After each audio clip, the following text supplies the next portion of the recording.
Billionaire tests 4 women with $5 million.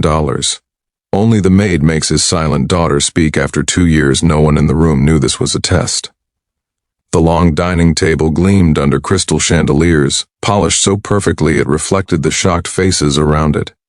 At the head of the table sat Alexander Grayson, a billionaire known not just for his fortune, but for his cold, unreadable calm. In front of him lay an open briefcase.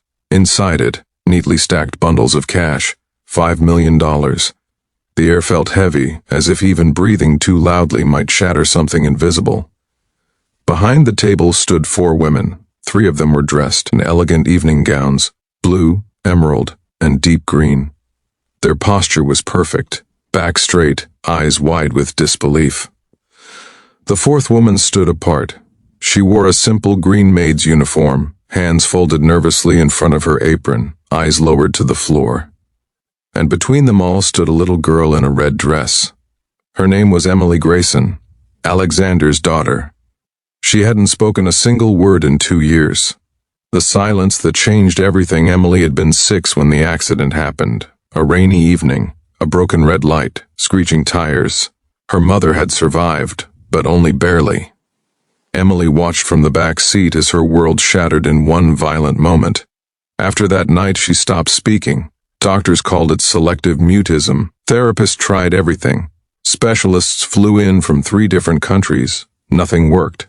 Emily didn't cry. She didn't scream. She simply went silent. And Alexander Grayson, a man who could buy anything, discovered the one thing money could not fix. Why the test began. Alexander had rebuilt companies from ashes. He had negotiated billion-dollar deals without flinching. But when it came to his daughter, he was helpless.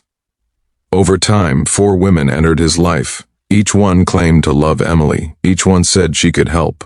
So Alexander decided to do something no one expected. He would test them. Not with questions, not with promises, but with $5 million. The rules of the test. Alexander stood slowly, his voice calm but commanding. "This money," he said, gesturing toward the briefcase, "belongs to one of you."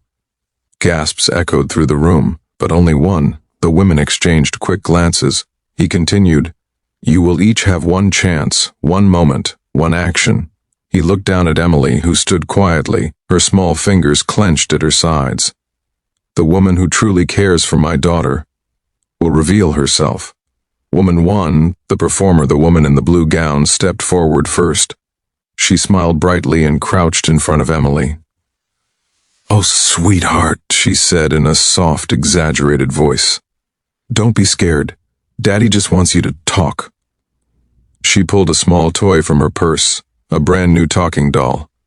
"I bought this just for you," she said. "It talks. See?" She pressed the button. The doll spoke. Emily didn't react. The woman's smile stiffened. She glanced quickly at the briefcase before standing up. "I think she needs more time," she said, forcing a laugh. Alexander nodded once. "Step back." Woman 2, the authority, the woman in the emerald dress, walked forward confidently. She knelt, not smiling but firm. "Emily," she said, "you're safe. You can speak. There's no reason not to." Her tone was controlled, professional. "I've read books about this," she continued. "Children need structure, discipline." Emily's eyes flickered upward for a second, then dropped again. Silence. The woman stood up, clearly frustrated. "She's being stubborn," she said quietly. Alexander's jaw tightened. "Step back." Woman 3, the bargain, the 3rd woman, dressed in deep green, approached slowly. She crouched close, her voice almost a whisper. "Emily," she said sweetly, "if you talk, I'll take you anywhere you want. Disneyland, Paris, anywhere." She smiled, eyes flicking toward the money again. Emily shifted her weight, but she didn't speak. The woman sighed. "I tried," she said. Softly. Alexander didn't respond. Then came the maid. Everyone assumed the test was over. The maid hadn't even moved. Her name was Maria. She had worked in the Grayson house for 3 years. She cleaned, she cooked. She stayed invisible. She never spoke unless spoken to. Alexander turned to her. "Maria," he said, "you may go." Maria hesitated. Then she slowly stepped forward, not toward the briefcase, but toward Emily. She knelt down, her knees touching the floor. She didn't speak at first. She simply opened her arms. Emily looked at her. Maria gently tapped her own chest, then Emily's, and finally she spoke, so softly only Emily could hear. "It's okay if you don't talk," she whispered. "You don't owe anyone your voice." The room froze. Maria continued, tears forming in her eyes. "I'll still be here, even if you never say a word." Emily's lip trembled. Maria reached out but didn't touch her. She waited. Seconds passed. Then something happened that no one in the room was ready for. The first word in 2 years, Emily took one tiny step forward. She wrapped her arms around Maria's neck. And then, in a voice so small it barely filled the room, she whispered, "Don't leave." The sound hit Alexander like a punch to the chest. The women gasped. Maria froze, tears spilling freely. "I'm here," Maria whispered back. "I'm not going anywhere." Emily held tighter. "And for the first time in 2 years," she spoke again. The decision. Alexander closed the briefcase. The sharp click echoed through the room. He stood, his eyes locked on Maria. "You're the only one," he said quietly, "who didn't try to fix her." He turned to the other women. "You saw my daughter as a problem to solve. Then back to Maria. You saw her as a person to protect." He slid the briefcase across the table. "All $5 million are yours."